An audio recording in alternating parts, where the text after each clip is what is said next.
¿Cómo lo hubieses hecho diferente? La he pensado un montón de veces y creo que algunas cosas he aprendido del proceso y he tratado de ir mejorándolas. Para mí, lejos, lo más importante hoy día es ser curioso. Y curioso no es algo etéreo, y es ser disciplinado en aprender. Dedicarle tiempo todas las semanas. Léanse el libro, Instalen. estudien, instálenlo, fuércense y vean qué cosas se pueden hacer. ¿Cómo ves tú el rol de las startups para cambiar de forma radical el status quo? Las grandes corporaciones, todas partimos siendo una startup.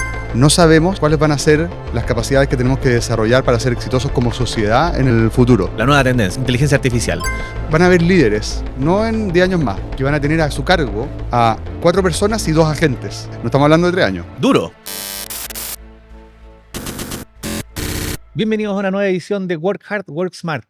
Mi nombre es Gert Findel y vamos a estar hablando de tecnología, liderazgo y otras hierbas. En cada uno de los capítulos voy a estar entrevistando líderes de diferentes industrias en Chile y Latinoamérica para contarles cómo su estilo único de liderazgo y cómo su impacto en la tecnología han transformado diversas industrias. Antes de pasar a la entrevista, quiero agradecer una vez más a nuestro auspiciador Astrid Labs por facilitar este espacio. Nuestro invitado de hoy es un líder que ha transformado tanto la aeronáutica como los supermercados en Chile.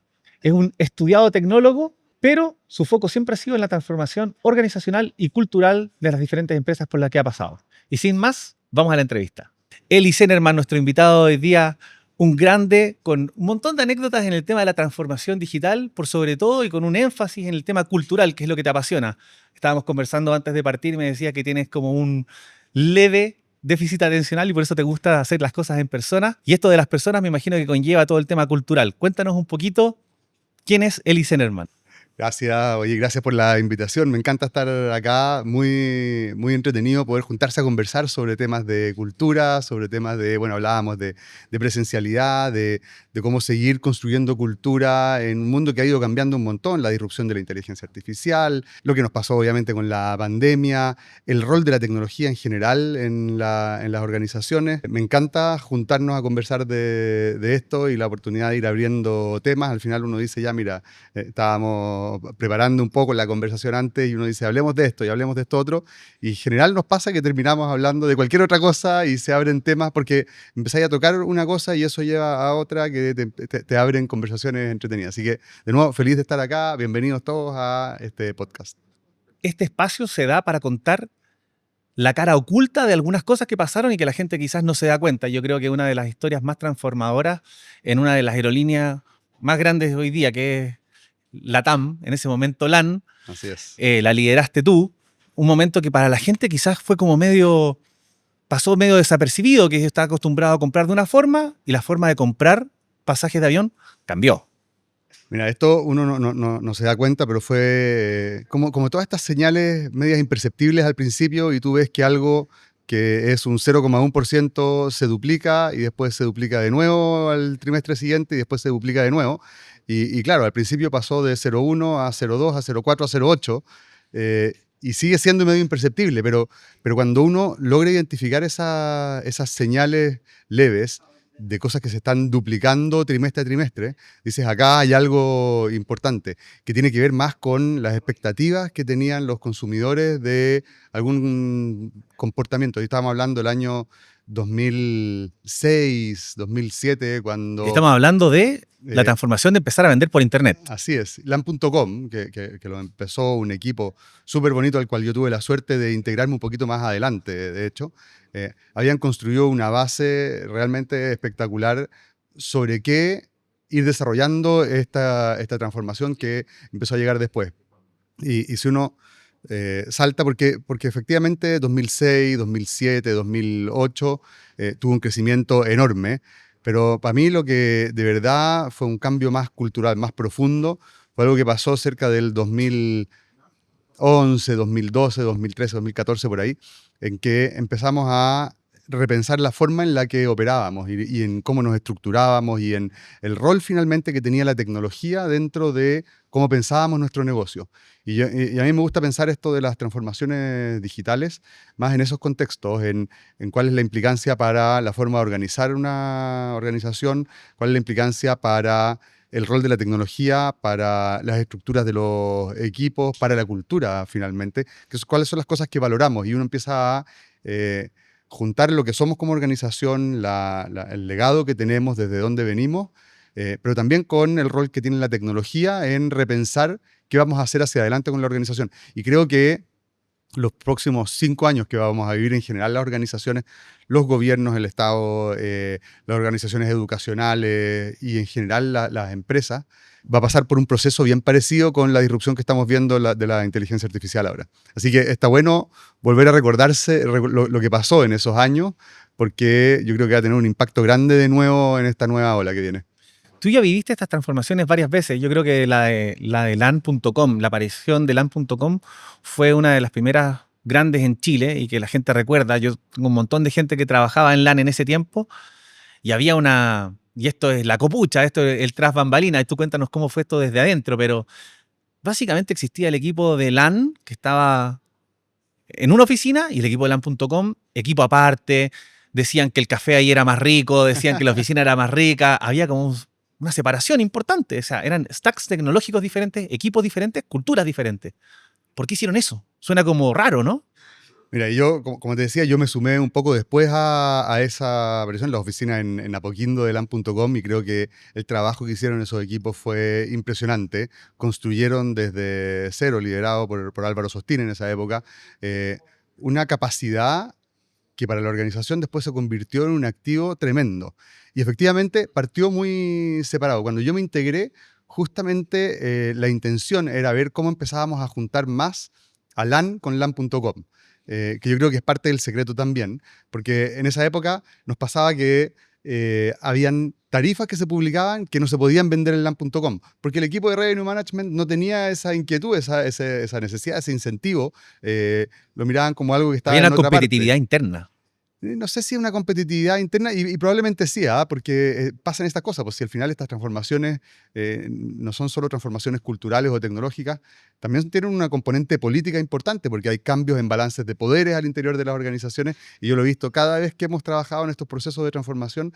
Creo que una de las cosas que más la gente subestima es la importancia de fijarse en esos cambios de los balances de poderes y cómo abordarlos y cómo ponerlos encima de la mesa y conversar sobre lo que está pasando también. Cómo me siento yo como un líder que tenía una responsabilidad sobre algo y cierto poder, y lo digo en el buen sentido de la palabra, el poder de hacer cosas, Por supuesto. de generar impacto, de cambiarle la vida a mis clientes, a mis colaboradores internos también. Cómo esos cambios de balances de poder también hay que conversar sobre ellos y ver cómo hacerlo. Entonces, esta pregunta que me hacía ahí de, bueno, eran dos empresas aparte.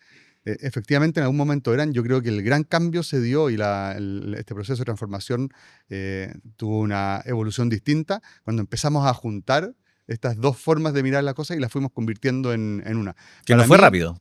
Y no fue rápido, y no fue fácil, y estuvo lleno de traumas internos y de peleas. Cuéntanos un poquito más de eso. A ver, ¿cuál dirías tú que es este trauma o el error más grande que cometieron, de los que se puedan contar, por lo menos? Mira, yo te voy a contar uno mío. Yo, cuando partimos con este proceso, yo totalmente subestimé el impacto que esto tenía para nuestras oficinas de venta y nuestros agentes en el call center, que recibían remuneraciones basadas en cuántos pasajes vendían también en algún momento. Y dijimos, ¿sabes qué? Vamos a hacer un proceso en el que vamos a transformar la forma en la que la gente compra pasajes y los vamos a llevar a que compren más en LAN.com. El autoservicio. El autoservicio. Y dijimos, obvio, vamos a la oficina de venta y pongámosle una pantalla en que hagamos que la gente que vende el pasaje use LAN.com para vender, y le ponemos una pantalla para que el cliente vea cómo lo está haciendo. Y le decimos, mire, la próxima vez hágalo usted solo en LAN.com y va a poder aprender a cómo hacerlo. Fácil, ¿cierto? No, porque la gente de la oficina de venta no tenía ni un incentivo y ni un interés en, como lo veían ellos, hacer desaparecer su trabajo para el futuro. Entonces, preocuparse de ese tipo de cosas, para mí fue uno de los mayores aprendizajes. Era como, no, pues si yo tengo que estar preocupado de cómo salir a hacer una buena campaña publicitaria, de cómo hacer performance marketing y branding en el sitio web para que la gente viniera a LAN.com a comprar. Esas eran como mis preocupaciones iniciales. Y descubrí, a punta de tortazos probablemente muchas veces, que tenía que trabajar mucho con el gerente del call center, con el gerente de las oficinas de venta, con los agentes de la oficina de venta, de ir a entender, a conversar con ellos cuáles eran sus inquietudes. Oye, no, aquí lo que me estáis haciendo es hacer que yo le enseñe a mis clientes cómo comprar en LAN.com para que la próxima vez no vengan a comprar Y conmigo. me salten a mí. Y me salten y me estáis haciendo quedarme sin pega. Claro. Entonces, ¿cómo nos hacemos cargo de esas necesidades de cada una de las personas? ¿Cómo lo hubieses hecho diferente? Me imagino que esa sí que la he repensado una y otra vez. La he pensado un montón de veces y creo que algunas cosas he aprendido del proceso y he tratado de ir mejorándolas. Ir, sentarse y conversar con la gente. Y no solo con el gerente de las oficinas de venta y con el encargado de la oficina de venta de Isidora o el que fuera.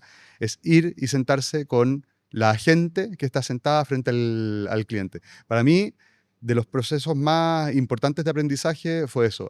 Hoy día los líderes que son exitosos en estos procesos de transformación, no solo en el negocio, que son exitosos en el proceso de transformación, son líderes que pasan tiempo sentados al lado de la gente del call center, sentados al lado de la gente de la oficina de ventas, sentados al lado de la cajera en un supermercado, sentados al lado del reponedor en el día a día para entender el dolor, hacer la pega de cada una de esas personas. Y esto no es algo que hayamos descubierto nosotros, hay un montón de teoría y conceptos detrás de Lean, y todas las metodologías más antiguas, si quieres, Toyota, Production System, etc.,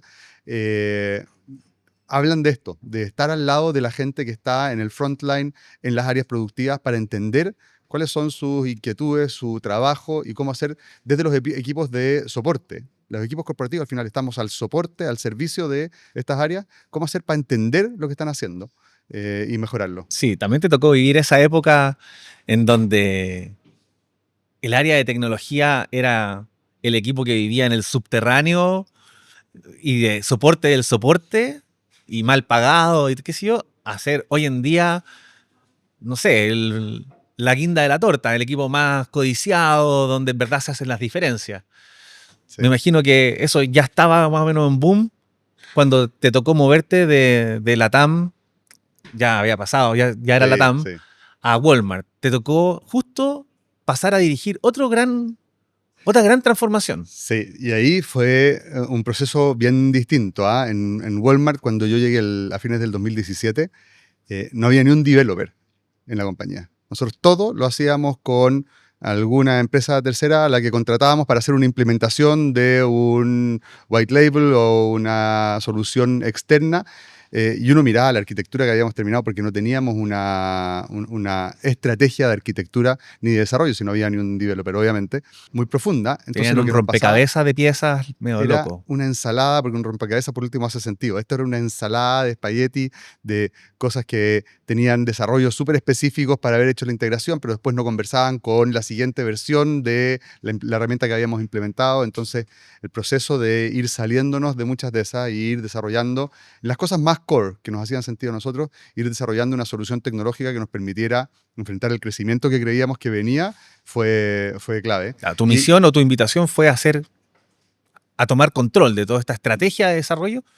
Y me acuerdo, porque a nosotros como Acid Labs lo vivimos. Nosotros empezamos a trabajar con Walmart más o menos en esa época. Cuando tú llegaste, dijiste, listo, ahora vamos a hacer equipos internos, desarrollos internos, vamos a poner líderes con los diferentes productos, ¿cierto? Compra, postventa, todo el tema de logística. Entonces, en estos squads, ellos entrevistan a su propio equipo y nosotros dijimos, wow, aquí en verdad subió la vara de lo que están haciendo en Walmart y nos transformamos, me acuerdo, rápidamente en uno de los proveedores más grandes de Walmart. Así es. Y pasó, no me acuerdo cuánto tiempo, poco, un año y algo, y la estrategia cambió.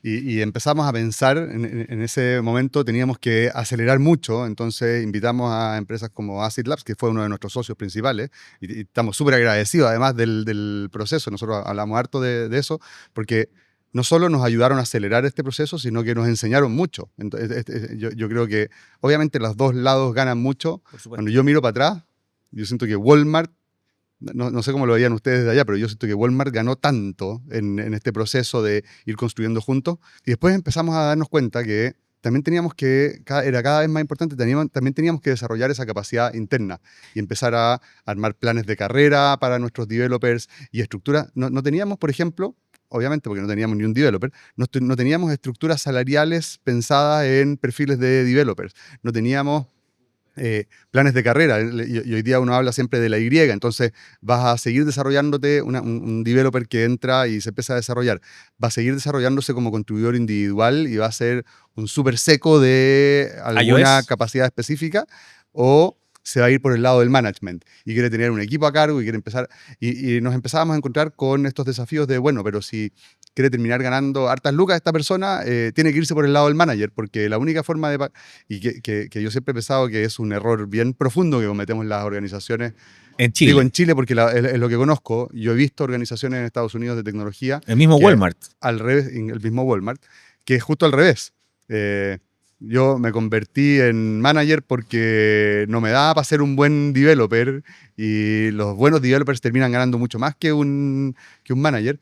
Ese tipo de forma de pensarlo distinto, del rol que tienen los developers y la gente de producto. Estoy usando como ejemplo el developer, pero los data scientists, los equipos de producto, los diseñadores, todo eso tuvimos que ir construyéndolo desde cero, como prácticas y como perfiles. Fue bien, bien entretenido. ¿Cómo se Y lleva después fuimos balanceando eso? y un ¿Cómo se lleva este poquito... equilibrio? ¿Cómo se calcula este equilibrio? ¿Cuánto adentro, cuánto afuera? Esto es una pregunta filosófica porque no tiene respuesta, pero me Sí. gustaría entender cómo lo piensas. Sí, y yo he cambiado harto de opinión en esto, y creo que cuando lo miro en retrospectiva no es tanto el cambio de opinión, sino que en distintos momentos de las organizaciones creo que las necesidades son distintas. Entonces, cuando nosotros estábamos partiendo y no teníamos esta capacidad, yo no tenía ni siquiera a alguien que me ayudara a evaluar si un developer tenía las capacidades para poder contratarlo. Entonces, obviamente, teníamos que basarnos mucho más en empresas externas y empezar a construir eso juntos. De hecho, en muchos casos las mismas empresas externas nos ayudaban a seleccionar equipos internos después para ir desarrollándolo. Después fue pasando el tiempo y cuando ya teníamos un poquito más la capacidad, dijimos, mira, en las cosas más core, por ejemplo, te voy a dar el ejemplo de Walmart. Nuestra herramienta de picking es súper central a nuestro proceso de negocio. Y está súper metida en cómo nosotros operamos y tiene un montón de implicancias de si es que voy a cambiar el proceso de picking porque el posicionamiento de mis góndolas y a dónde encontrar cada uno de los productos es súper importante. Necesito desarrollar esa capacidad internamente. Entonces fuimos empujando más a que developers internos tuviesen ese conocimiento y desarrollaran esas capacidades. Cuando se trata, por ejemplo, de una implementación de un Salesforce o alguna solución, un Un SAP o qué sé yo, buscador. yo creo que uno puede, es menos core ese conocimiento, y uno puede hacerlo más basado en empresas externas. Mi mirada es que tienen que trabajar, ojalá casi no nos diéramos cuenta de la diferencia. ¿Te acuerdas que lo hablábamos harto?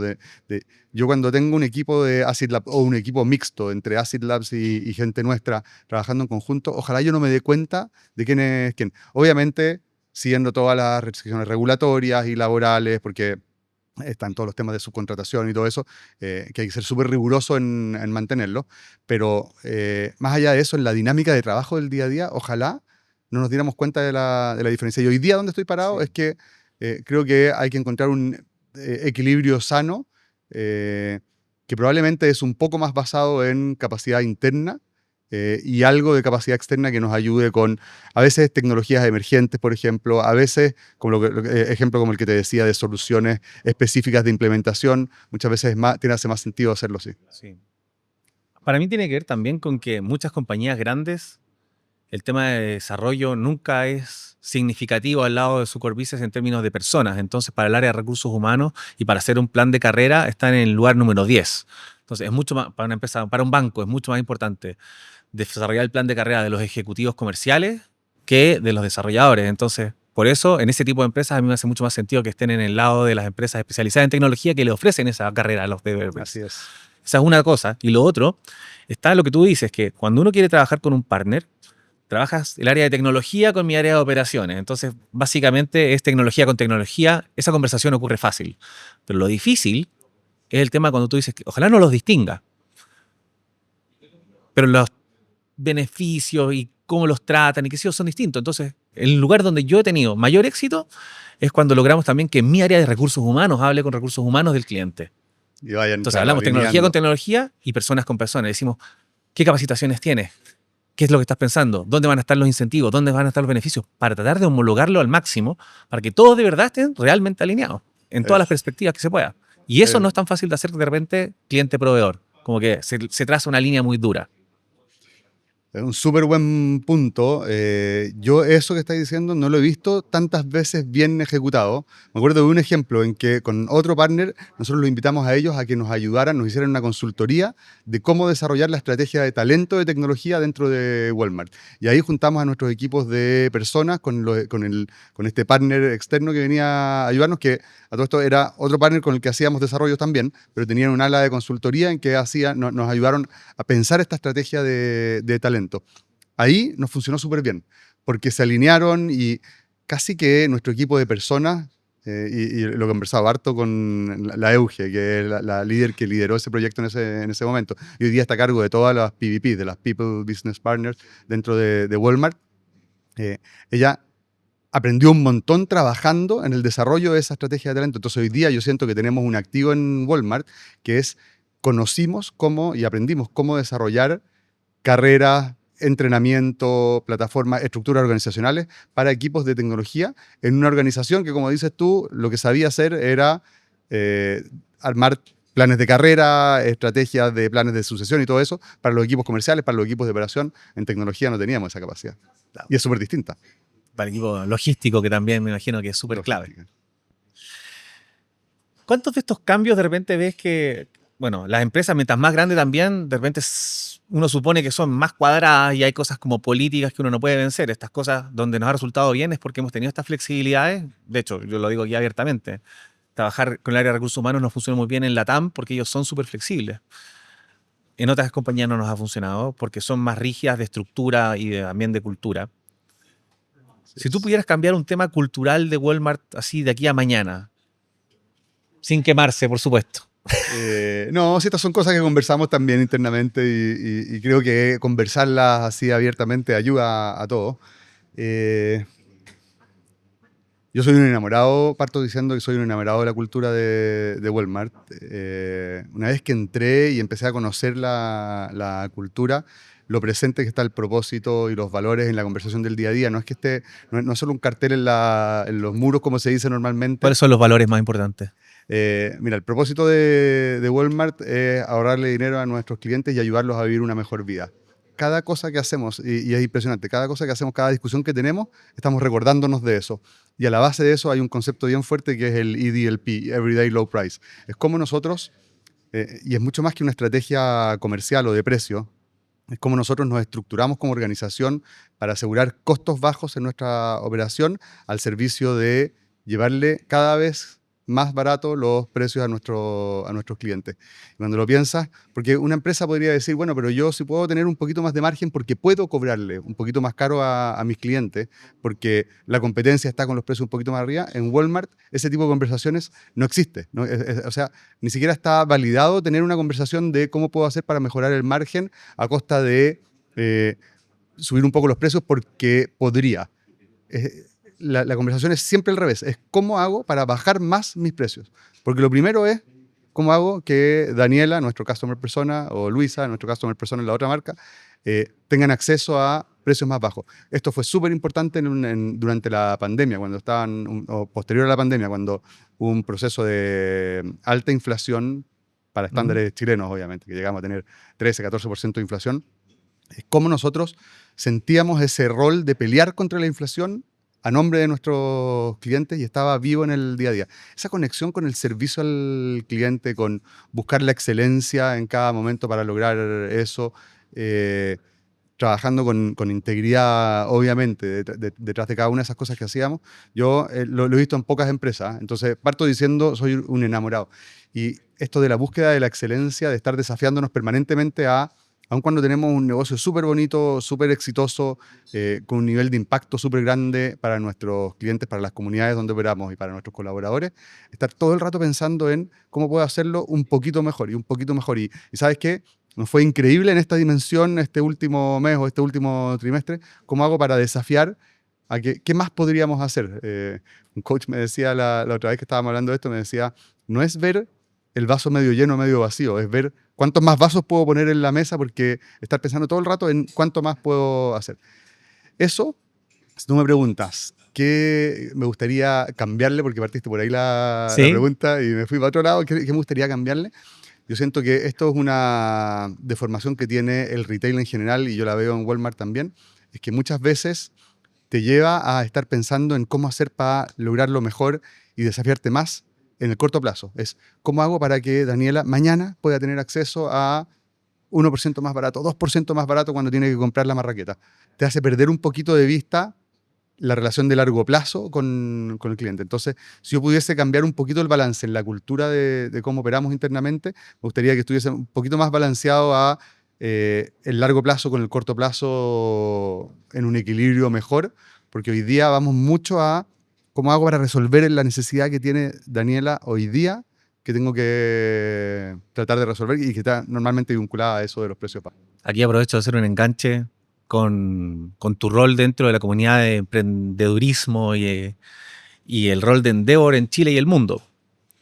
Bueno, para los que no saben, Eli también tiene su lado, además de for profit en diferentes organizaciones, lidera una organización para enseñarle a jóvenes a desarrollar, y además de eso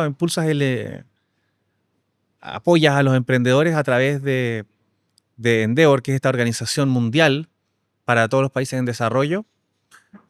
¿Cómo ves tú el rol, por ejemplo, de los emprendedores, de las startups, para disromper, para cambiar de forma radical el status quo, ese cortoplacismo de repente que se vive en estas grandes compañías? Creo que cada uno en una sociedad tiene un rol importante, bueno, central que jugar. El Estado y el gobierno tienen su rol, las organizaciones educacionales tienen su rol, las organizaciones sociales tienen su rol, las grandes corporaciones tienen su rol, y es siempre bueno acordarse que las grandes corporaciones, todas partimos siendo una startup.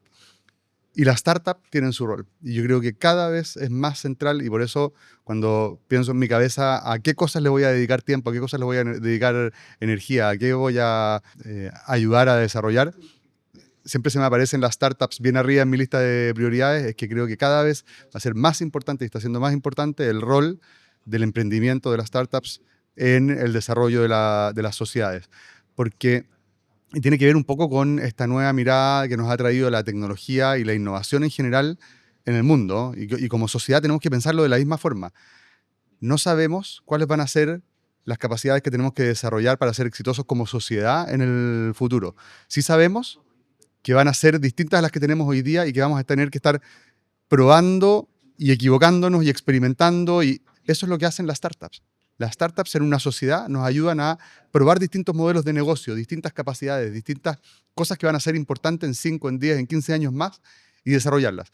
Y por eso mismo un montón de startups terminan desapareciendo al año, a los 2 años, a los 3 años, pero las que terminan siendo exitosas son las que nos ayudan a ir avanzando, a mover la frontera del conocimiento como sociedad.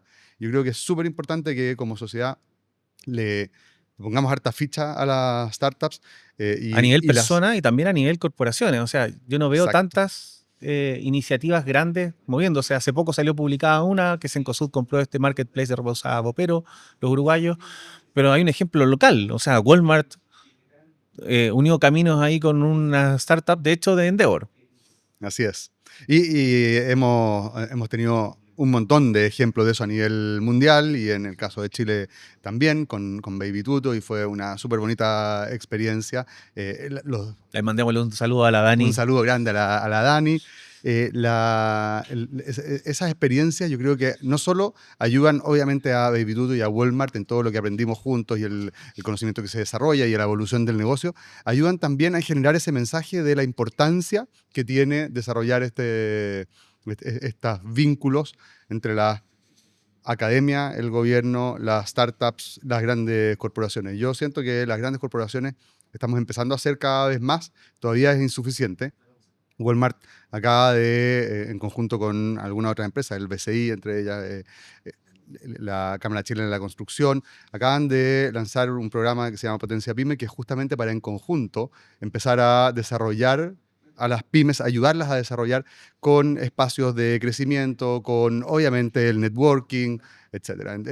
Dar acceso a mentoring por parte de los ejecutivos de las distintas empresas para ayudar a crecer y, quién sabe, eventualmente seguir construyendo oportunidades de M&As, crecimiento, oportunidades directamente de negocio para esas startups dentro de esto. Otro ejemplo que a mí me encanta es el rol que está cumpliendo el Marketplace en Walmart para darle acceso a pequeños emprendimientos que pueden ser empresas chiquititas que hoy día operan desde un taller pequeño, de una pequeña planta que se construyeron, a terminar vendiendo en un marketplace como el de Líder.cl o, quién sabe, tenemos varios ejemplos ya como Granolín, es un ejemplo súper bonito, que terminan a través de esa entrada vendiendo en un marketplace de Walmart en México o incluso de Estados Unidos, en donde le das acceso a cientos de millones de clientes, entonces la escala es extraordinaria. Walmart tiene esas cosas locas que de repente desde Chile puedes terminar en Estados Unidos. De hecho, hay un ejemplo de un chileno muy famoso que terminó muy arriba, ¿cierto? En Walmart. Así es. Pero yo quiero ver el ejemplo al revés. También hay no sé si decirle riesgo, pero la contracara de esto está en que muchas cosas globales también se empiezan a aplicar en Chile y no sé si todas aplican, requiere cierta adaptación local. Estamos viviendo otra época hoy día en Walmart, donde el plan de largo plazo hoy día es una sola plataforma global, ¿cierto? Todo, para la gente que no sabe. Entonces, Podemos contarlo si está... claro, aquí te paso la palabra. ¿Qué está pasando? ¿Cómo, Mira, y qué es lo que opinas también de esta estrategia? esto es algo que yo, el día que llegué a Walmart, traté de empujar. Porque estoy convencido de que las plataformas que tiene Walmart a nivel global, nosotros desde nuestro equipo, por mucha energía que le pongamos y recursos que invirtamos, no vamos a lograr llegar a ese estándar de la aplicación para nuestros clientes, el sitio web, las aplicaciones de picking, las aplicaciones internas para nuestros colaboradores en los locales, en los equipos corporativos. Son cientos de aplicaciones que el estándar que tiene Walmart a nivel global es enorme. No fui exitoso en implementar eso y por eso terminamos desarrollando muchas cosas acá internamente. Pero vino una ola hace cerca de 4 años, voy a decir, en que empezó un convencimiento a nivel de Walmart global con la llegada de Suresh, que es el CTO actual, en que primero hicieron una transformación de la arquitectura. Entonces movieron todo a cloud, desde on-premise que teníamos, empezaron a desarrollar con mucha mirada de arquitectura multi-market, multi-tenant, en el que finalmente los distintos mercados de Walmart pudiésemos acceder a hacer una instancia, si quieres, o una implementación de esas soluciones en nuestros mercados. Y hace cerca de 1 año y medio, muy empujado por Doug McMillon y Suresh. Doug McMillon es el CEO de Walmart y Suresh, que es el CTO, como te decía, empezaron a definir la estrategia para que todos podamos montarnos en esas soluciones, pero con una mirada que yo encuentro que hay una diferencia grande de lo que he visto en otras organizaciones haciéndolo, con una mirada de un fuerte empuje global, centralizado allá, pero con implementaciones locales súper fuertes. Y no solo en qué cosas desarrollábamos, sino que en cómo las desarrollábamos también. Entonces hoy día tenemos en Chile equipos desarrollando sobre la plataforma global. Y las cosas que hacemos para desarrollar funcionalidades que nosotros creíamos que eran importantes en Chile, para que cuando estamos haciendo esa habilitación de la plataforma global, en la solución o en la versión que implementamos en Chile, se puedan aprovechar también después para ellos, es súper potente. Te voy a dar un ejemplo. Hay una solución que nunca habían desarrollado porque no sé si no la habían visto, no la encontraron relevante en Estados Unidos y en los otros países donde operamos, que tiene que ver con cómo yo distribuyo la preparación de los pedidos en los distintos locales de donde los voy a preparar. Entonces, un cliente entra hoy día a la app y dice, quiero estos 32 productos, y la orden se crea y sale a el local que yo tengo en Maipú.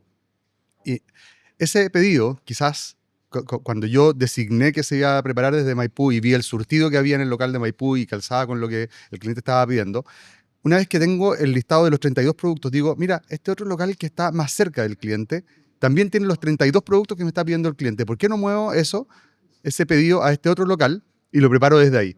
Esa lógica, obviamente, es un poquito más sofisticada. Implementarla, que a través de un proceso que le llamamos el Polígonos, la versión 4 que acabamos de lanzar, es una cuestión que cuando lo vieron los equipos de México y de Estados Unidos dijeron, queremos esto mismo. Entonces el equipo de tecnología de Chile terminó desarrollándolo de una manera en que podamos aprovecharlo en el futuro para que lo puedan usar también. Esa lógica que tiene, que obviamente no nace desde Chile, si Chile es el 1% de Walmart Global. Claro. Entonces, es una lógica de desarrollo, mucha gente le llama inner sourcing también. Es una lógica de desarrollo en conjunto entre distintos equipos, como haciendo el paralelo al open source si quieres, pero al interior de una compañía. Creo que es algo bien único y que habla harto de cómo está entendiendo la tecnología Walmart a nivel global y nosotros nos estamos colgando de eso. Claro, lo que entiendo entonces está, y también para que entiendan, llevarse las cosas a global también significa que se necesitan menos manos también en Chile. Eso es lo que a mí me da un poquito de pena si lo veo como chileno y qué sé yo, pero esa menor cantidad de gente, lo que estoy entendiendo es que está haciendo cosas más relevantes, que tienen un impacto más grande, que están haciendo, que afecta a Chile, pero también lo pueden usar en México, y eso para un desarrollador es tremendo. O sea, quizás la gente que no son desarrolladores que nos están escuchando no entienden eso, pero que tu herramienta que tú desarrollaste en Chile la ocupen también en Estados Unidos, es un ego booster importante. Y claro, acá a nuestras apps y nuestro sitio web entran un poquito más entre 1 y 2 millones de clientes todos los meses. Cuando desarrollas una funcionalidad que eso mismo lo termina usando Walmart en US, estamos hablando de 100 veces eso. Entonces, lo que significa eso para un developer, para la gente de producto, para el diseñador que terminó armando esto, es realmente súper potente. Y no es tanto, mucho menos gente. Lo que nos ha terminado pasando es que hicimos más ajustes entre equipos. Obviamente en algunas partes hay reducciones, pero cuando uno mira el completo, de hecho hoy día estamos volviendo a crecer en algunas áreas específicas en donde necesitamos más gente para acelerar soluciones como las que te conté recién. Y estamos haciendo un montón de cosas que son bien únicas de Chile, hartas innovaciones como... no sé si lo has visto, pero tenemos un agente de AI interactuando a través del sitio web con los clientes. Entonces yo le puedo decir, oye, quiero hacer una fiesta mexicana para mi hijo de 8 años, ¿qué cosas me recomiendas hacer y qué cosas tendría que comprar? Y te arma todo estos tacos, gorros de mexicano y qué sé yo. Y te arma la lista y te la carga en el carrito de compras dentro del sitio web. Esa es una solución que... Si le digo, házmela sin gluten. Y también te dices, porque por lo que estaba por detrás ChatGPT, entonces, la solución que estemos usando, pues ya no me acuerdo cuál implementamos, dentro de esa solución. Entonces, obviamente, si le dices sin gluten, también vas a ver qué cosas sin gluten tenemos y así. Claro. Otra y buena, las cantidades, si le dice, y es para 6 niños y 2 adultos. o me la hiciste con demasiado azúcar, házmela con menos azúcar, o me la hiciste demasiado cargada al guacamole, la quiero y te la va adaptando y lo va haciendo. Mira qué entretenido. Esto es un tema que estas mismas soluciones quizás uno se les imaginaba hace un tiempo y la solución del chatbot existe hace, ¿qué? 10 años. Pero antes era una cosa súper estática, después se le fue metiendo el tema generativo, ahora, claro, ahora interactúa con el carrito y con un montón de otras cuestiones, con fuentes externas de conocimiento, como por ejemplo qué tiene gluten y qué no, o con tendencia. En verdad, este mundo de los avances en AI viene rapidísimo. Y más importante se va a hacer esto que dices tú, de que el que está haciendo el producto en verdad entienda a fondo al consumidor, a la gente de logística para que se le ocurra este tema del polígono, etcétera, etcétera, etcétera. ¿Cuánto afecta el tema, por ejemplo, de la presencialidad? Lo veníamos hablando. Sí. Yo tengo una opinión bien personal del tema de la presencialidad y está bien conectada con lo que hablábamos antes de la cultura.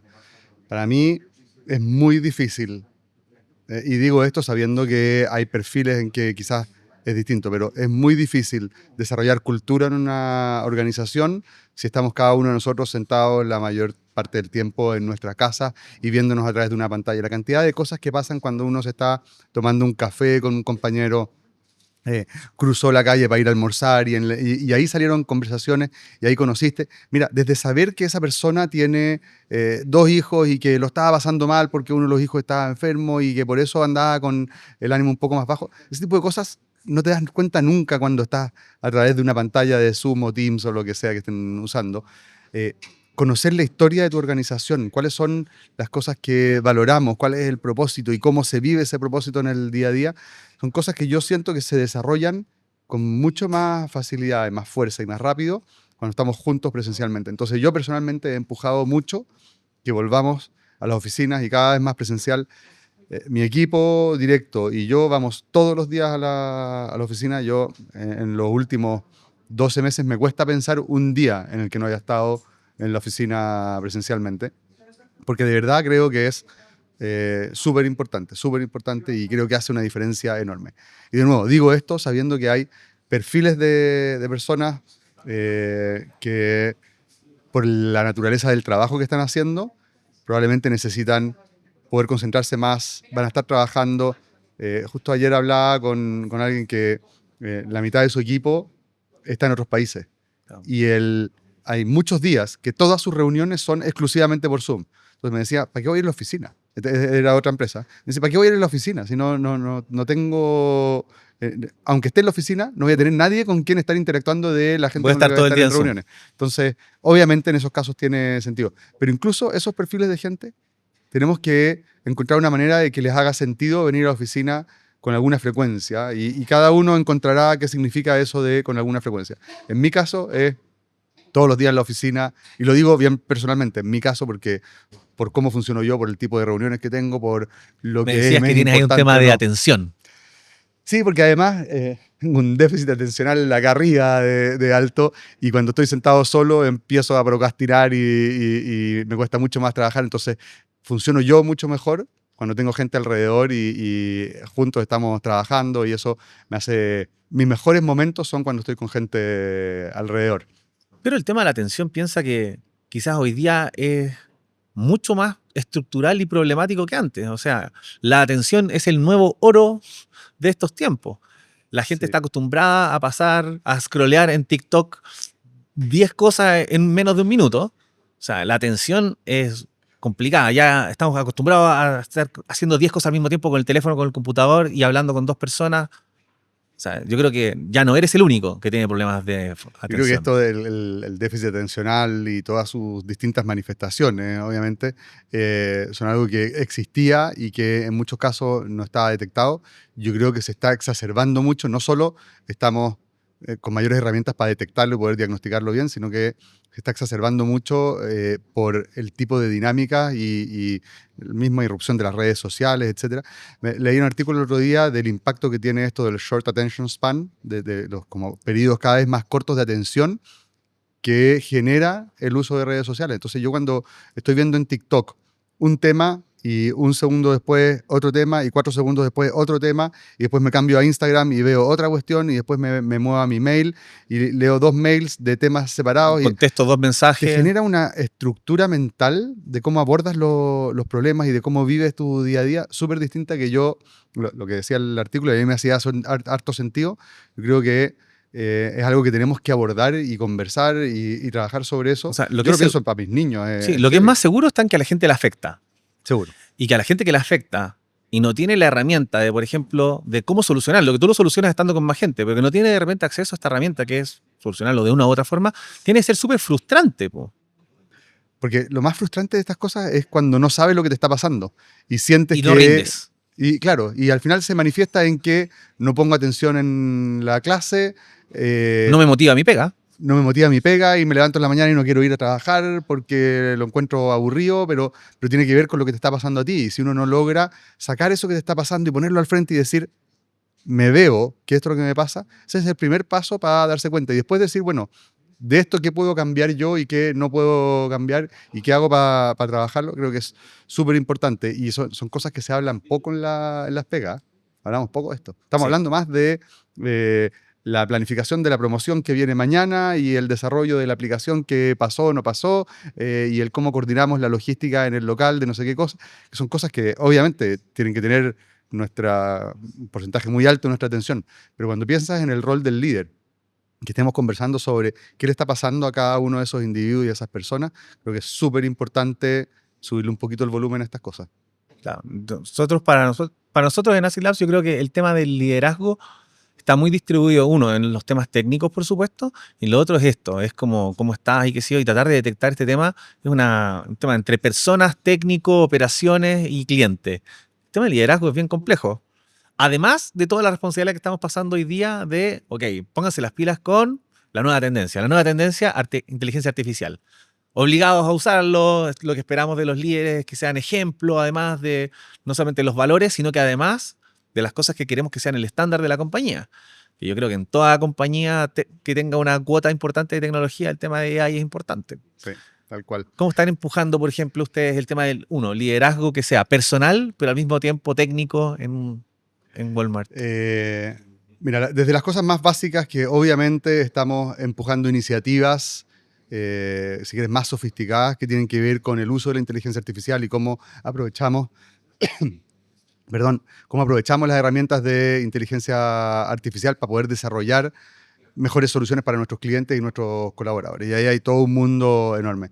Pero a mí una de las cosas que me tiene más nervioso, porque creo que esa la vamos a lograr hacer bien y vamos a encontrar el talento, etc.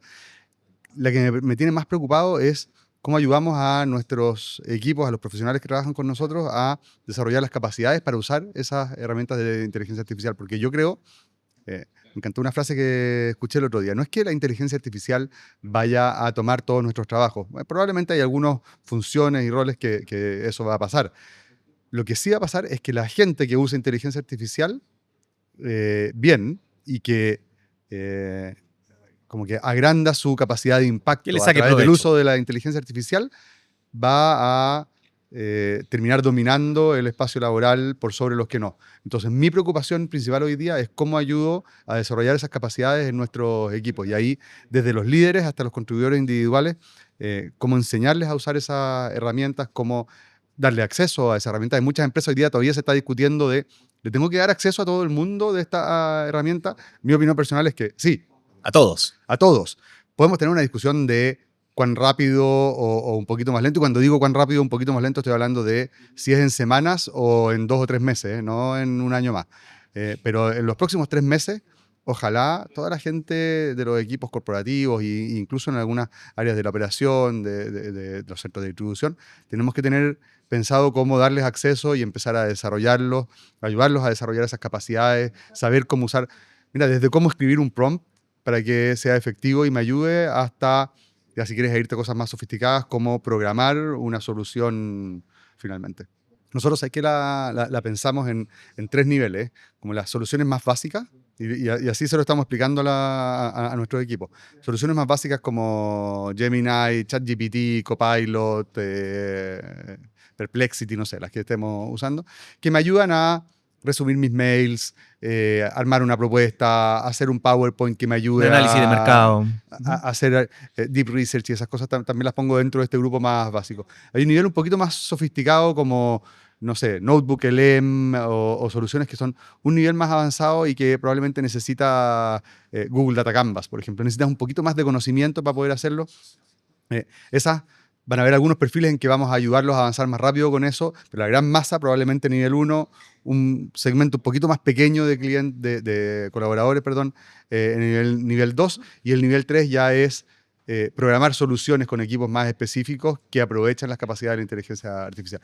Y tu estrategia de la implementación de AI en tu organización, creo que tiene que hacerse cargo de esas 3 y de una que es transversal, que es qué significa para los líderes empezar a liderar en un contexto como esto. Hablábamos antes de, van a haber líderes, no en 10 años más, en un año más. Y probablemente hay muchas empresas en donde eso ya está ocurriendo hoy día, que van a tener a su cargo a 4 personas y 2 agentes. Y tienen que entender cómo hacer para liderar un equipo de 4 personas y 2 agentes. Y el agente te va a estar haciendo tu evaluación de desempeño. Y en el 360, el agente te va a dar feedback de cómo lo estás haciendo como líder. Chuta. Duro. ¿Cómo hago eso? Nadie me enseñó a cómo liderar un equipo que tiene esa composición. ¿Cómo hago trabajar a la persona con el agente en conjunto? Esa cuestión es bien sofisticado, pero nos vamos a enfrentar a ese desafío en algunas semanas más, en algunos meses más. No estamos hablando de 3 años. Y el estándar también de cuál es la exigencia. ¿Es la misma exigencia de una gente que una persona? Porque si es que la exigencia es diferente, entonces... ¿Y en qué ámbito? ¿Y qué pasa con la persona que dice, pero es que yo no tengo acceso a tener un agente que me esté ayudando? Eso es una explicación para excusarse de no tener el rendimiento que está teniendo otra persona al lado. Capaz que empiezan a pasar esas cosas y tenemos que ver cómo vamos a abordarlas, solucionarlas, asegurarnos que todos los que tienen que tener un agente trabajando con él lo tienen. Todos los procesos de onboarding, los procesos de evaluación de desempeño, estoy pensando en temas más de talento, los planes de sucesión. O sea, yo ayer le pregunté a Copilot que me ayude a hacer mi propia evaluación de desempeño mirando mis mails, mis presentaciones y mis notas del año pasado. Lo hice como ejercicio para cachar, pero probablemente cuando haga mi evaluación de desempeño en mitad de año voy a hacer eso. Entonces tengo el prompt ahí escrito, que lo copié de un artículo que vi en LinkedIn. Te lo mando. Hay una herramienta en Teams, es una aplicación en verdad que puedes instalar en Teams que se llama Prompt Buddy, en que los equipos pueden compartir prompts, si hay prompts, librerías de prompts que puedes traer, entonces súper entretenido está dentro de esa, está del self-assessment. Cómo iniciar un self-assessment basado en todo tu intercambio de mails, conversaciones de Teams, etc. Para mí es impresionante, pero la gente que no esté empezando a desarrollar esa capacidad, obviamente tiene un hándicap frente a los que sí lo están haciendo. Siempre que, o sea, también nos pasó cuando llegó la era del e-commerce, la era también de la transformación digital, ahora es el tema de la AI, siempre va a haber una nueva tendencia y yo creo que eso es como, el cambio es una constante. Pero si tuvieras que darle un consejo a nuestra audiencia, hay que recordar que la audiencia de este podcast es jóvenes líderes que quieren tener una carrera como la que has tenido tú, liderar proyectos interesantes, de verdad, hacer un cambio en la industria. ¿Qué consejo les darías, ojalá basado en alguna anécdota? ¿En alguna historia tuya? Para mí, lejos, lo más importante hoy día es ser curioso. O sea, una persona que es curiosa va a estar aprendiendo sobre las distintas cosas que van a ser relevantes para ser un buen líder en el futuro. Y podemos hablar sobre la importancia de la colaboración en la construcción de equipos y en el liderazgo. Y podemos hablar sobre la importancia de, como hablábamos antes, de conocer bien tu negocio, y eso significa pasar tiempo metido en la operación o en lo que corresponda en tu rol, conociendo a tus clientes, conociendo a tus colaboradores. Y podemos hablar sobre la importancia de tener una mirada holística y estratégica. Todas esas cosas, yo creo que uno las construye y las va desarrollando en la medida que eres curioso. Y curioso no es algo etéreo, hay que aterrizarlo y llevarlo a algo bien concreto. Y es ser disciplinado en aprender. Dedicarle tiempo todas las semanas. Dedicarle tiempo todas las semanas, armarte tu plan. Así como armamos planes y estrategias de largo plazo para mis empresas y para mis equipos y todas esas cosas. Bueno, ¿cuál es mi plan para, si yo creo que es importante aprender sobre inteligencia artificial y el uso de la inteligencia artificial en mi día a día? Para irnos al nivel 1, si quieres. ¿Cómo estoy haciendo un plan para yo aprender a desarrollar esa capacidad? La gente dice, no, pero ¿qué sabe este compadre de este tema? Lo único que ha hecho es leer sus libros. Bueno, eso es más que el 90% de lo que ha hecho el resto de la gente. Entonces, léanse el libro, aprendan, estudien, instálenlo, fuércense. Al principio va a salir medio torpe. $5 en créditos de ChatGPT Pro. Y vean qué cosas se pueden hacer. Dedíquenle tiempo. La gente subestima el valor de haber experimentado con la cuestión para poder tener una opinión de qué cosas hagan un agente, aunque les quede picante. Exactamente. Háganse un agente que les quede malo y que le mande un mensaje en Teams cuando no correspondía. Dense cuenta de lo que significa. Porque cuando tengan que tener la conversación sobre qué están haciendo ustedes como líderes para sus equipos, van a tener mucho más material para ir a contarlo. Así como cuando te decía antes, oye, es que pasar tiempo al lado del call center, cuando yo converso con el gerente de operaciones o el gerente comercial o el gerente de clientes y le digo, no, lo que pasa es que la semana pasada estuve sentado escuchando llamados de clientes junto con el agente del call center en nuestro call center, te cambia el tiro el tono de la conversación. Este compadre sabe. Se sentó y dedicó tiempo a ir a escuchar a la gente. Claro, se dio la lata de ir, por lo menos. Y lo priorizó porque lo encuentra importante y porque lo valora. Y cuando cuentas eso y se lo cuentas a las personas que están en tu equipo, también los contagia y les dice, esto es importante. Y se entusiasman y lo cuentan como algo entretenido. Y bueno, así se va construyendo cultura también. De todas formas. Y si nos vamos un paso antes, dado que estás también súper ligado con enseñar programación a jóvenes, ¿verdad? Esperamos que mucha más gente se siga metiendo en la tecnología. ¿Qué carrera crees tú que es la nueva carrera para alguien que tiene 15, 16 años, que tiene que empezar a elegir que va, no sé, que va a ser determinante, por ejemplo, en la carrera tecnológica del retail, digamos? Súper, súper difícil y te lo digo a tono personal porque tengo una hija que está en tercer año en la universidad y otra que está en primer año en la universidad. Tengo otro que está en segundo medio y la otra en séptimo. Y no he sabido cómo ayudarlos a elegir qué carrera va a ser importante. Y obviamente tiene que ver con sus gustos y con lo que ellos quieren hacer cuando sean grandes y con los intereses que tienen, cuán bien lo van a pasar en la carrera, todas esas cosas, por supuesto. Pero cuando me preguntan, bueno, papá, pero ¿cuál de estas carreras va a seguir siendo relevante en 10 Claro. años más cuando yo esté trabajando y desarrollando? Es tan difícil saber hoy día.